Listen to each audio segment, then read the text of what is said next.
唉，我都唔知講咩好啦。英超自從第19輪開始，但凡阿仙奴踢先呢，曼城就失分；調翻轉曼城踢先就會變成係阿仙奴失分。咁正正就係因為呢個後踢必失分嘅規律啦，就搞到而家出現咗曼城每一次追翻就會俾人拉翻開，而阿仙奴每次想大幅度拋離又會永遠都拉唔遠嘅奇特現象。咁所以今日曼城踢熱刺，亦都係繼續跌翻入去呢個循環入邊啦。咁本來已經追近到只有4分距離嘅曼城，今次作客熱刺失咗2分之後，即刻同阿仙奴又變翻到係有6分距離。咁你話今次呢個結果係咪世界末日？咁就當然唔係啦，因為你主場都輸足3分俾熱刺嘅時候，作客拎到1分呢，其實就都唔算太失禮噶啦。咁而且學哥迪奧拿講啦，喺英超仲有14輪嘅時候，就都冇必要咁快話自己已經冇希望。咁但係今次和波嘅話，往後嘅容錯率就係再一次變到更少啦。咁呢點就係冇需要去質疑嘅。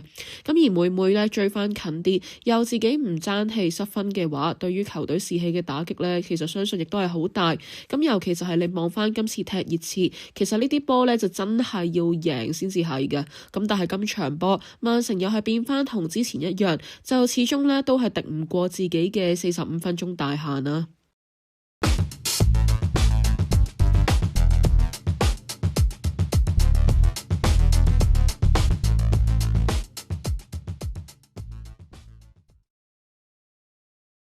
嗱，咁係嘅，你話如果曼城真係踢得曳，所以失分，咁就都係無可厚非。但係呢，有時最激氣就係講緊明明踢得唔差，但係呢就自己最後衰收尾。好似今日踢熱刺咁啦，單論上半場嚟計，我都會話呢係曼城近期踢得差唔多算係最好嘅一個上半場嚟嘅。局面上面呢，曼城絕對就主導住噶啦。哥迪奧拿今日一條洛迪 Bernardo O'Reilly 嘅中場，初期對於熱刺就都係好奏效嘅。曼城對於個波嘅回收同埋成個節奏嘅掌控全部就都係做得好好，而進攻方面好多時就都係1、2腳波就都瞄到熱刺嘅空位，輕鬆就已經係踢穿咗佢條中場。咁然之後啦，你望到今日曼城嘅一啲轉守為攻就都係好高效率啊，好似今日2個入球就都係靠先截斷對面，然之後幾下簡單嘅波就已經直接殺到入對面嘅心臟地帶，好似第一個入球咁啦，就有貝納度從後搶甩對面個波俾夏蘭特，再分俾 Sharky 自己殺入對面禁區。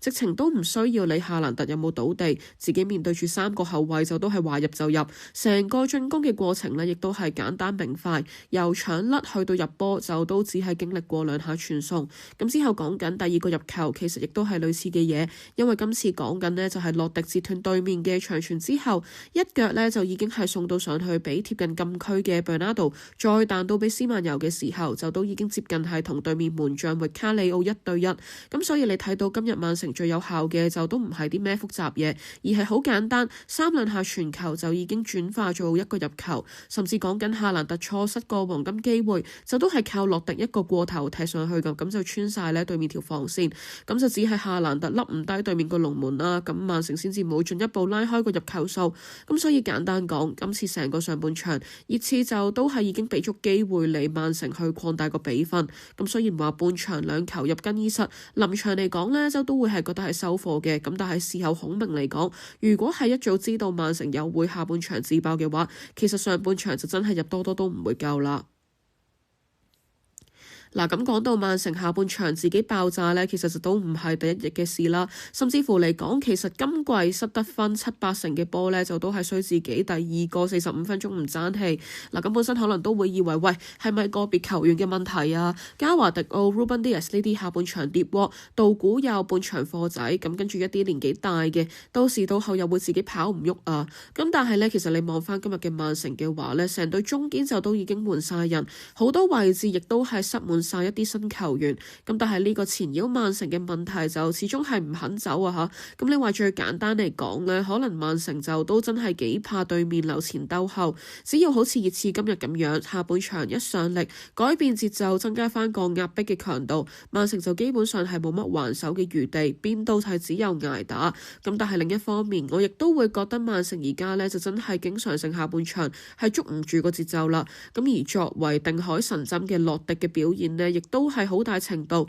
直接影響住成支曼城嘅發揮。咁即係好似上半場咁樣啦，洛迪踢得好地地，曼城係完全主宰住個局面。咁但係當佢嘅表現一好似近期啲金價咁樣直插嘅話呢，其實曼城成隊波就會係陷入一片混亂啦。咁呢個就唔係單單話係一個夠唔夠對面踢嘅問題，而係講緊球隊入邊呢係缺乏咗一啲可以領導嘅角色。因為而家大傷過後嘅洛迪呢已經係難以踢足90分鐘。當球隊需要冷靜落嚟，斷一斷對面個勢嘅時候，有時候可能真係寧願好似之前多拿龍馬咁樣，用黑暗兵法炸一炸死，拖一拖時間，就都好過係一味捱打。咁而事實上，你望翻曼城下半場最被動嘅一段時間，曼城就唔係話冇重新攞翻個波嘅機會，而係調翻轉，好多時拎翻球權嘅時候，自己呢都不自覺係跟住去同熱刺快打快，冇咩壓力底下就都三兩下送翻個球權俾對面，咁就係令到成個形勢對於自己更加不利。嗱，咁其實學我之前講啦，曼城有呢個下半場問題呢，就不是一朝一夕嘅事啦，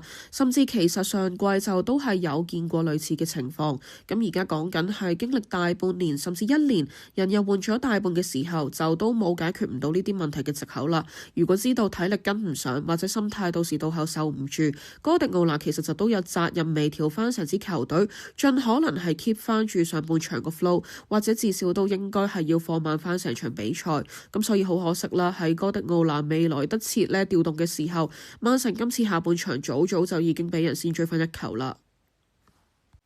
咁你話曼城今日第一個失波有冇爭議呢？我就覺得係完全冇嘅，因為學哥迪奧拿自己講法，如果換咗係曼城後衛咁樣踢蘇蘭基嘅話，就已經係講緊一定要輸12碼噶啦。咁即係呢，明顯嚟講，基爾就已經係掂到個波，食住晒個身位，而蘇蘭基亦都係明顯係踢佢隻腳，先至令到個波變咗做烏龍。咁呢啲判決，坦白講就都唔覺得係有得為球證辯解嘅波啦。咁但係英超有判決不公就都唔係第一日嘅事啦，又係之前都講過，曼城可以做嘅就都只有係令到自己贏到，球證點吹都吹你唔輸。而今場踢熱刺嚟講呢，就都係冇藉口啦。頭先講到上半場入唔夠會係死症，咁而下半場嚟講，其實本身傷咗15個人嘅熱刺，去到中段係連好重要嘅羅美魯都係傷出埋，咁所以喺一個咁樣嘅前提底下，人哋嘅防線都已經削弱到冇晒啲主力中堅，你都攻唔入嘅時候，失分好大責任呢，就都係落翻落自己身上啦吓。嗱，咁你話啦，如果又輪到每場一度嘅穩戰反環節嘅話，今日福頓踢得太少啦，就一定要放過佢啦。咁而哥迪奧拿收 Sharky 嘅時候，就寧願先上雷恩達斯都唔用福頓，亦都係睇到哥迪奧拿都係有反思自己個用人嘅。咁呢啲呢，我就都會係覺得係好嘅跡象啦。嗱，咁今日嘅戰反環節嘅話呢，就先講唔會鬧嘅人啦。我自己呢，就先一定係唔會鬧斯曼尤啦。咁即係可能佢1對1係偏弱，但係學我之前講，佢嘅唯一責任就只有係入波。哪怕你好似道古咁樣扭晒對面，最後射唔入，其實就都係冇意思嘅。咁所以斯曼尤可以喺加盟咁短時間入邊有咁穩定輸出，我就都一定先唔會對佢太過挑剔先啦。嗱，咁所以講到尾啦，今日就都係夏蘭特有問題嘅。咁即係如果你有記成，我之前第一次鬧佢嘅時候呢，就都有講到話我對於夏蘭特嘅耐性係比較多。咁佢由22年開始踢咗咁耐，佢無論點樣入球荒呢，我就都幫佢護航嘅。講緊係去到唔知上年年底定今年年頭，我先至第一次咁強烈地去抨擊佢。咁而你而家睇到呢，我就絕對唔係跟風鬧啦。事實上的確係我都真係呢睇唔落去先要揾佢出嚟講。而自從我指出佢嘅問題以後，佢嘅表現亦都係持續低迷，咁所以就都係一個好理性客觀嘅批評啊吓。夏蘭特而家呢，的確係波都入唔到，咁就算啦，咁就連基本串聯嘅角色都係做唔好嘅時候，我會覺得馬穆什未至於係要去到補時先有得嘗試。咁但係講到尾，曼城進攻嘅問題就都係更加深層次，好似今場咁樣，自從 Sharky 懷疑係傷出落咗去之後，曼城創造力呢就已經係大打折扣。咁你成隊波要靠一個人去創造嘅時候，就一定係一個唔太健康嘅跡象啦。剩低嘅就都只係祈求 Sharky 冇乜大礙，如果唔係下場呢，又唔知會出現啲咩問題啦。嗱，咁所以係啦，就都要向前望嘅，唔和呢都和咗啦，都係眼望之後嘅聯賽杯四強同埋下輪作客利物浦嘅波啦。咁你話英超6分距離，其實就都暫時係問題不大，因為成日都講曼城嚟緊主場阿仙奴場波係無論如何一場都必須要贏嘅比賽，贏到先有計傾，和或者輸呢，就都冇必要去諗爭英超。咁所以我望曼城嘅分數就都永遠係預設阿仙奴場波係有必要攞3分嘅需要。咁所以如果你扣埋嗰度嗰3分，雙方實質嘅差距呢，就都係可以接受嘅範圍。咁但係下一場利物浦又會發生咩事，咁就都係難講啦。會唔會又係和，甚至係直接輸埋呢？阿仙奴今季仲有幾多分可以跌呢？呢度全部都係要睇後續發展。嗱，咁臨尾呢結束之前啊，就都記得要 update 埋大家啦。咁就係而家穆卡沙呢，就已經係宣布外借李斯特城，咁所以今場入到曼城後備嘅青訓呢，就已經係換咗麥亞道。咁睇嚟呢，佢就都會係繼穆卡沙打後下一個上位嘅名字，而亦都好大機會會係取代咗原有穆卡沙同埋 Oscar Bob 啲機會嘅一個人選啦。咁下場聯賽杯亦都係會有好大機會有佢亮相嘅機會。咁呢度就叫做打定少少個底啦。咁下場聯賽杯好快又嚟啦。今次呢，就暫時講住咁多先，我哋好快再見。多謝晒大家。咁最後亦都提醒翻大家，未 follow Instagram 嘅記得 follow 翻啦。中意呢條片嘅，歡迎你俾個 like 啦，或者 share 俾身邊嘅朋友睇。未 subscribe 我哋嘅觀眾記得 subscribe 翻，同埋開翻著個鐘仔，接收翻我哋嘅最新資訊。好快再見，多謝晒大家，拜拜拜拜拜拜。